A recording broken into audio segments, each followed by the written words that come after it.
Good morning সবাইকে। তো আমরা অক্ষয় তৃতীয়ার দিন গিয়েছিলাম পাড়াতে।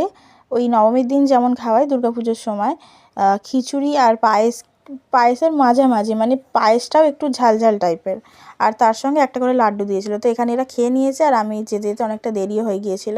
তো তারপরে আমি গেলাম, আমার সঙ্গে বোন আর একটা ভাই গিয়েছিল। আমরা গিয়ে প্রসাদটা নিয়ে এলাম। নিয়ে আসার পরে এখানে এইখানটাই খাওয়াচ্ছিল। আর বোনের চামচটা যখন বোনেরা গিয়েছিল তখন চামচ ছিল, আমি যখন গিয়েছি তখন চামচ শেষ হয়ে গিয়েছিল। তো সেই জন্য বোন একটা আমাকে চামচ এনে দিল। তো এই প্রসাদটা ঠিক এরকম দেখতে ছিল, আর তার সঙ্গে একটা লাড্ডু দিয়েছিল, লাড্ডু আর প্রসাদ। তারপরে মা ওই এক জায়গা থেকে এনেছিল হচ্ছে মিষ্টি দিয়ে দিয়েছিল, আর তার সঙ্গে একটা ক্যালেন্ডার দিয়েছিল। তো ক্যালেন্ডারের মধ্যে মা লক্ষ্মী আর গণেশ ঠাকুরের ওই যে হাড়ের ডিজাইনগুলো, ওগুলো খুব সুন্দর। তো বোন এখানে এগুলোই দেখাচ্ছে। তারপরে রাত্রেবেলা হয়েছিল গোলা রুটি আর পটলের তরকারি। এভাবেই আমরা শেষ করলাম দিনটা।